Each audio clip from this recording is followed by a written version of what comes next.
Hello, everyone, and welcome back to another episode with the Road to Glory podcast.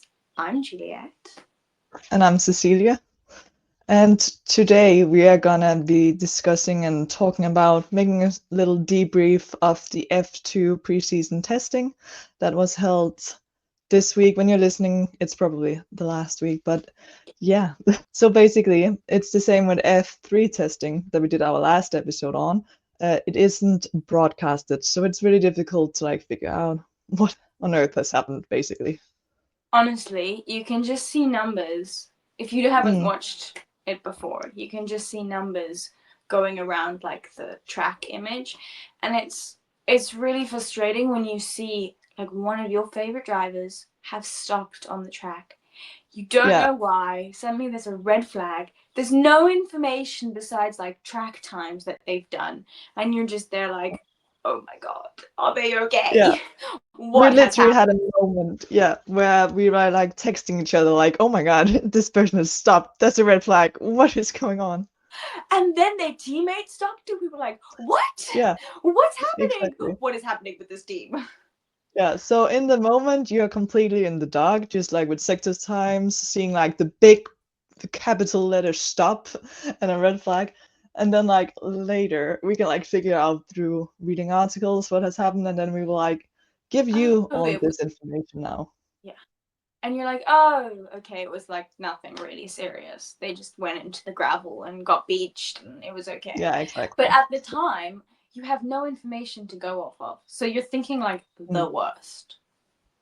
Exactly. It can be really stressful trying to keep up with the times because it really is just a big list of drivers and the sector times and a little map of the little dots with the driver numbers going around. I would pay so much money for them to Mm, stream it. I don't need yeah. commentators. I literally No. need you to have a couple cameras around the circuit that you just Yeah. broadcasting and that flips between them. Literally, that's all I want. I just want to see the cars on track. Yeah. Please just broadcast it somehow. I know F1, a lot of people are oh, it's kind of stupid that it's broadcasted because nothing happens. Well, it is just testing. We just want to see the cars in F2 and F3 as well. So please. Exactly, and it's I just want to see cars back on track. I miss it, Mm. so that's all I want. Exactly. And luckily now we just have to wait 2 weeks before we see them back on track in Melbourne. And we absolutely can wait. So let's get into what happened in F2 preseason testing this season. And maybe first off talking about uh, which drivers there are this year. So basically there are 13 rookie drivers this season and 9 returning drivers. With our predictions, we are expecting some of the rookies to perform really well. So that will be really interesting to see the dynamic between the returning drivers and the rookies. Yeah, and I mean, some teams are just fully rookies. Other Mm, teams, they have a mixture, one rookie, one returning driver, or they have experience, both drivers who are coming back. So it'll be yeah. interesting to see how the teams deal with that and how, I mean, I know in like F2, it's you're driving for yourself. There's no Mm, like teammate like in F1 where you can be like, no. pull over so your teammate can overtake you for the championship. There isn't Yeah. that in F2 No. in the feature series. It's everyone for themselves. But it is interesting to see the dynamic between the drivers and the friendships that get formed during the season. Definitely. Yeah. Yeah. Very much looking forward to that. Also, obviously, not like in F3 where they have new cars this season. In F2, it's the same cars last year, which is interesting because then you would assume that the returning drivers may have an advantage in already knowing the cars. But what I found interesting is actually that Victor Martins, returning to ART this season, has said in an interview that he still feels like the car is new to him and he still has to adjust to it. So that would be interesting to see if the returning drivers have gotten on top of the car, but like yeah. You literally stole my note. I had a note Not again. written down to talk Yeah. about Victor, and I literally have his quote up here that was saying Mm, like he needs to work on his driving approach to the corners because it still feels like a new car to him, which is really yeah. interesting because even though he's had a full season with it, he still thinks it he's not like completely comfortable with it. So imagine the No. rookies coming in to that. Mm, So I feel exactly. sorry for them, but then also it Mm. could just be like a personal experience of his. Yeah, it is interesting to see because I also noticed that Gabriel Mini said in an interview that obviously he is a rookie, so going from F3 to F2, he has had to like adjust his driving style to like get the most out of this F2 car. So like it also will be a struggle for some of the rookie drivers, and of course like depends on what the natural driving style is like how much they will have to adjust to this car. Definitely. One interesting thing that I read that Minnie said was he's actually very happy with the package that they have Yeah, in F2 this year. So it could be PREMA domination back again. I mean, I know this is only yeah, testing, so we have to take yeah, of everything course. in salt. Yeah. But it could be interesting that maybe PREMA has actually gotten on top of this car this season. Yeah, that was like one of the notes I've written down for this episode about preseason testing as well, because like I literally wrote down like bold, big capital letters like Prema and ART back. Like Yes, no, because literally. exactly, like because they are looking really good in this test.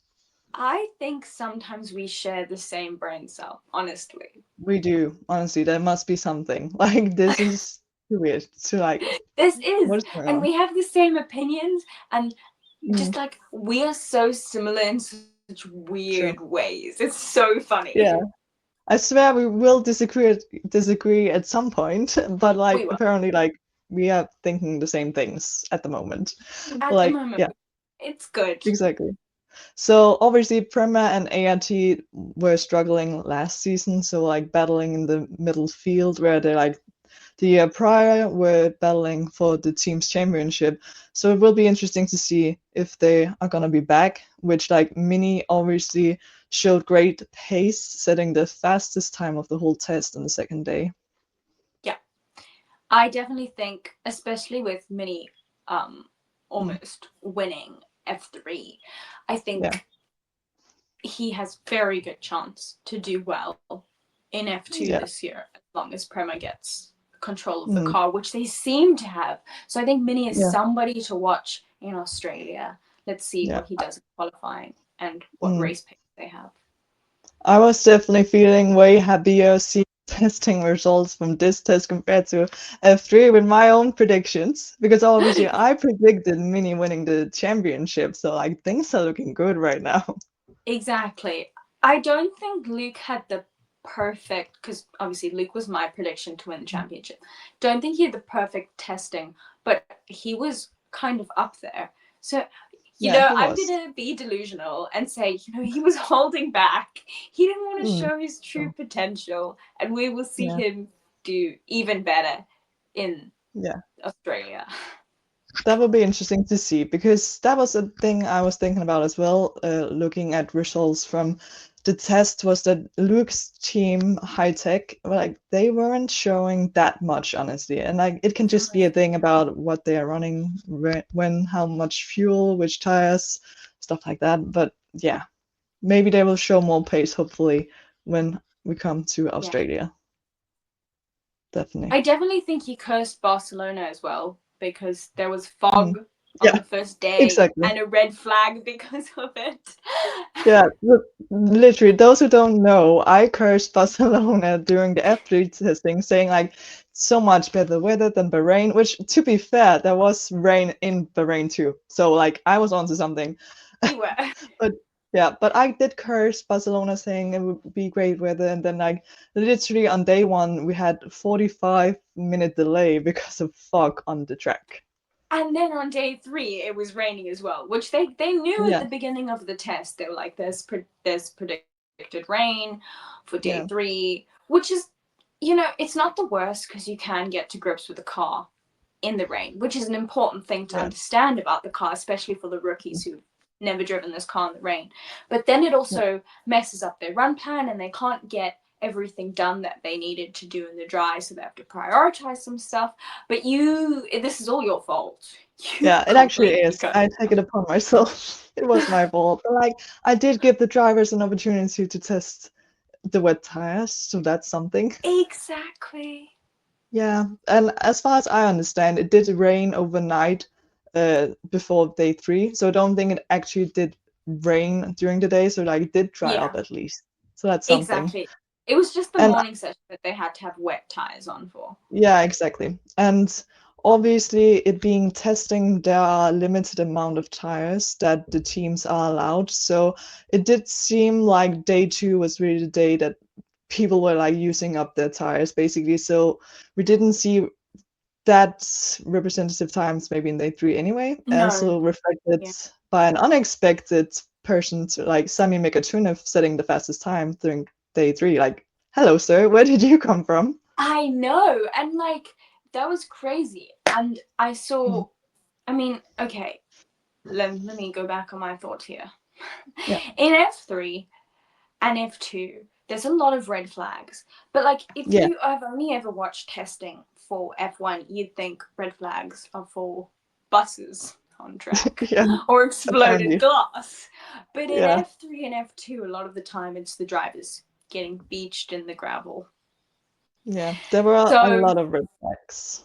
but the thing is, it's not because the drivers are bad, because you'll see the Mm. people who are setting the fastest times are also sometimes the people who are in the gravel. So I think like Sammy Megatunov, he set like one of the fastest times, and then I think he Yeah, went into the gravel afterwards, and I was yeah, like, exactly. Like he ended the day prematurely. Like yeah, no one else like got to set the final times because he ended up in maybe the gravel. that was strategic. He was like, no, no, no, Yeah. no, I want to keep it.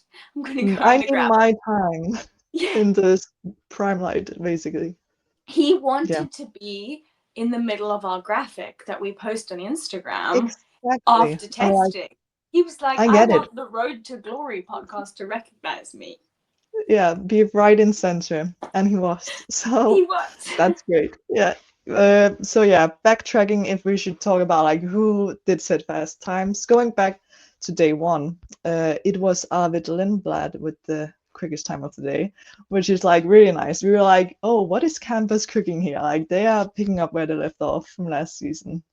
Yeah, definitely. I was really excited to see Arvid first, especially because in our like prediction one, I was saying Mm. Arvid is definitely somebody to look out for, and I stand true to that. Yeah. Because I mean, they were I was watching F1 testing yesterday and they were even talking about Arvid there being like if he Yeah. gets enough super license points that he's going to go into that seat. So I'm like the entire F1 world and like Mm. motorsport, there's a lot of pressure on Arvid. So it'll be interesting to It see how really he is. carries that through into this season.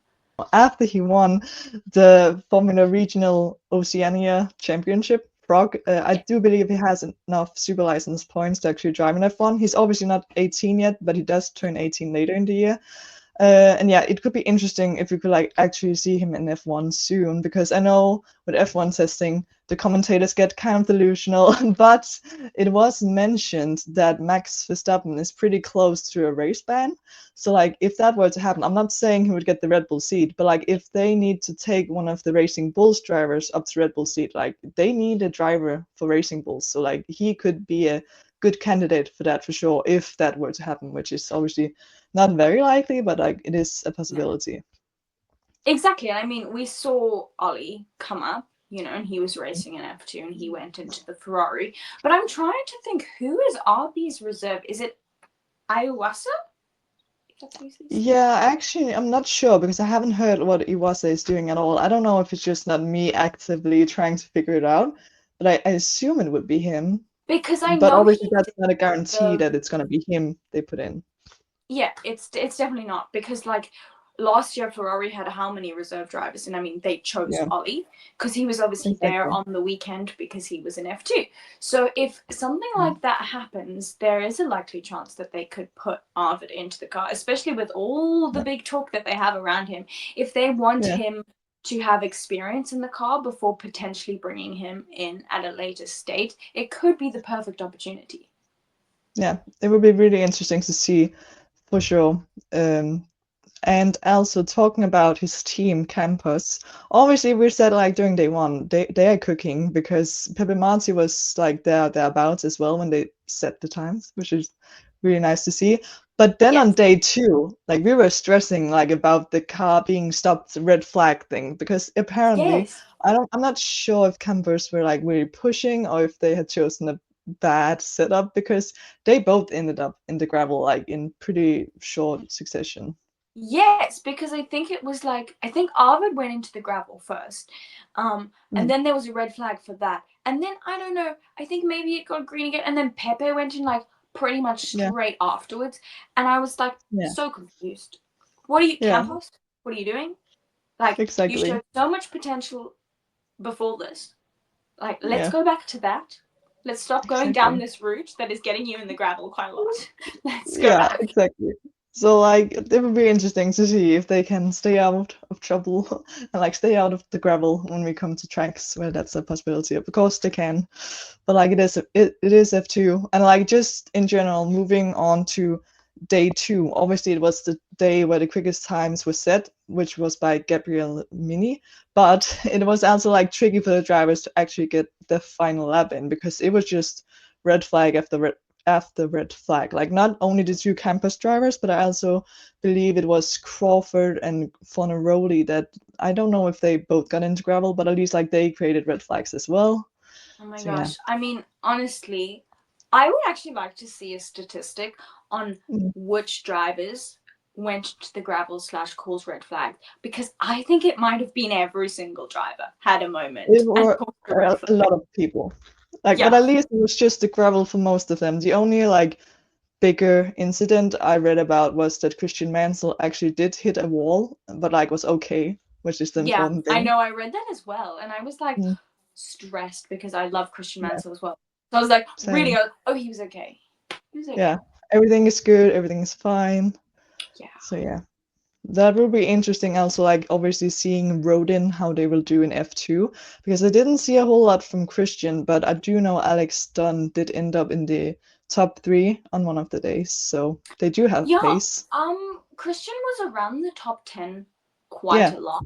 He landed up being definitely. near Pepe, like they were like near each other in the timing quite a lot, which is really Yeah. funny because if you know them Mm. outside of racing, they're like best Yeah. friends because they were They're like like team. inseparable, even in the No, times. literally, they're an iconic duo, and I was Mm, laughing at the so fact true. that they were always near each other in the timing sheets. Christian did a couple of races at the end of last year, but this is his first full season, so I feel like it could just be like rookie really getting to grips with the car. But it'll be Yeah. exciting to see what Christian can do in Australia as it is his home race. Yeah, it would be really interesting. Like a lot of pressure, obviously, like being his first race, so that will be Yeah, interesting for sure.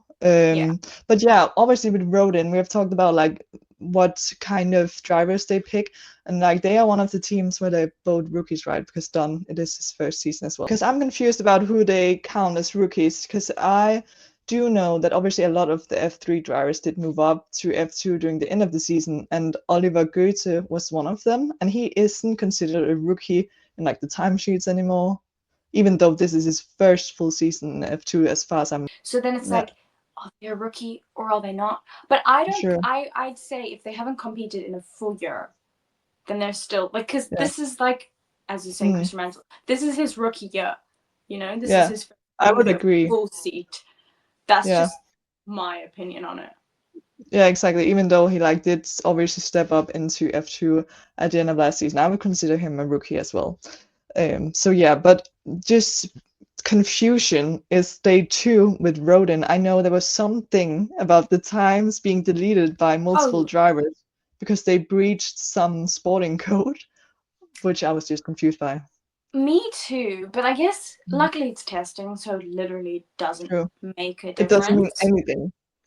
That's why Um, I was so confused why they made it into a big thing. Oh, the times have been amended and stuff. it's like okay, Yeah, I think apparently I tried to look up the article that was breached and was yeah. basically just a whole thing about tires. So I can't be sure what they did wrong, but it did look like maybe they've used too many tires for one of the drivers or something like that. It was something about tires. That's the only thing I could gather. Tire chat. Am I right? Yeah, not the most Yeah, exciting I'm not thing. sure because I did see that they breached something, and I was like, testing. why are we being so dramatic Yeah. with this? Like, I understand, Yeah. delete their time. Yeah, and obviously, like we don't completely know what happened because like it can be like an advantage if they use too many tires or something. I don't know Yeah, because it, but it does if seem like a lot of people like used most of the tires in day one and day two and like just had used sets for that day. if there was an advantage, surely they would have at least like fined the team or something, or Yeah, like done something more severe than just mm, deleted their times. exactly. It's very strange for Yeah, sure. Other things to talk about. Obviously, we just talked about Alex Dunn, who is a McLaren junior. It is yeah, interesting to see like which drivers are backed by F1 teams this season because something that kind of surprised me and kind of didn't, to be honest, was that Victor Martins has been dropped by Alpine. yes. I saw that Alpine like officially released a statement being like, we've Mm, dropped. yeah, So it'll be interesting to see if he joins any other academy because I mean, he mm, was rookie of the year in his yeah, rookie season. So, but I guess don't know. Alpine just didn't yeah, want to back him anymore, or there was some yeah. animosity between them. It is an interesting choice, for sure. But I guess also like now with Gabriele Mini coming up, they do already have two juniors in F2 because they also still have Kushmaini for whatever reason. Yeah. So they will have like two very lovely pink cars in the field, Yes. nevertheless. Maybe three So would be too much. Maybe yeah, they thought. too much gorgeous pink, unfortunately. I was just gonna say one of the interesting things in the test was Van Amersfoort. They were like kind of up there in some of the John Bennett. He was doing Yeah. okay. And Hmm. I would like to see Van Amersfoort to do well because I mean they came they were not good last year. They were not Um great. they and I feel like they need to work on that. And there was an interview that I was reading, and they are looking to move up the tables. So it'll be interesting to see what John Bennett can do this season. Yeah, I agree because if I'm not mistaken, isn't it John Bennett that didn't do F3? Because I know that was one of the rookies are coming from another series. I'm just unsure if it's him or not. I'm going to be honest, I'm not entirely sure. Wait, Yeah, I feel like I want to look look up it up. John Bennett because he did Yeah, F2 last year, but I'm trying to think. Oh gosh. where does he come from? There's someone called John Bennett who is Matthew Perry's father, but that doesn't. Probably not the right John Bennett. John Bennett. Yeah, F2? Maybe if I put F2, I'll find him. yeah. Oh, so he was in Ginetta GT5. Mm. 5 victories and 10 podiums. Okay, John Bennett. Why did It I? will be interesting to see like how the teams perform because last season it was so close in F2 and we like didn't have that one team that were never in the points or anything. Like almost everybody won a race at some point as well. Yeah, I was just looking and he came from GB3. So yeah, Okay. he didn't. Because I watched GB3 last year and I was thinking, John Yeah. Bennett, this is familiar. But then honestly, Mm, a lot of feeder series just melded into one big sure. group. It's Yeah. hard to separate them. So It can be difficult. let's see what John Bennett can do. Maybe we're backing John Bennett now. Yeah. No one knows. Like it will be really interesting to see for sure. And like there are a lot of great drivers in F2 this season, and obviously like a lot of rookie drivers as well. So be interesting to see how they all get on. But yeah, basically, so that was F2 testing. That was. Um, we obviously don't know a whole lot other than Prema looks to be back with Mini. Maybe my prediction is perfect. Who knows? Probably not. Like, to be fair, as we said with F3 testing, sometimes the people that like dominate the test usually do perform well, at least in the beginning of the season. Like, the season is long, a lot of stuff can happen down the Yeah, line. But it would be interesting to see if Prema and ART are back on their feet, fighting at the front, and it'll also like be. some of the other teams, as you mentioned, Yeah, like I'm taking a step forward. so excited for the season. Like, so excited to see Same. what happens. Because And now all we can do is speculate, you know? Yeah. But once we get a couple of races under our belt, we can start to see who's doing well and who's not. But in feeder series, things can Mm. change from race to race. So honestly, you're on a Yeah. roller coaster ride the entire time. You never really know what's going to happen, but it's No. going. What I can guarantee is it's going to be a very, very exciting season, and you should tune in. Yeah, it will be. And make sure to tune in to watch F2, F3, everything. And like then, when you watch the race, or if you have missed it, make sure to tune in to our podcast as well, where we will Yes, make sure to talk about everything feeder series. exactly. And then, like, comment below what you want to see from us. Do you want to see, Mm, like, race recaps, which we'll probably be doing? Do you want to see us focus on specific drivers and talk about them? Like, what do you guys want to see? Because yeah, we will do what you want. So please let us exactly. know. Yeah. If you have any suggestions, please let us know. The next thing we have planned is for sure finally talking about F1 Academy, but they still haven't like announced the full grid, which is like so annoying. We're still waiting on some seats, which is Yeah. annoying because we obviously are so excited for the season and want to talk about Yeah, them. we really So are. the next episode will most likely be on F1 Academy. Even if Yeah. there's still some open seats, we'll Mm, just talk about the rest of the grid. So exactly. stay tuned for that and come back and watch it. Yeah. It will be an interesting season F1 Academy as well, for sure. So yeah, I hope that we hope you enjoyed this episode of the podcast. And if you don't know already, obviously subscribe to our channel or like follow us on Spotify, Instagram, TikTok, Twitter. It will all be linked somewhere. Yeah, make sure to find us on all socials. We're pretty much everywhere.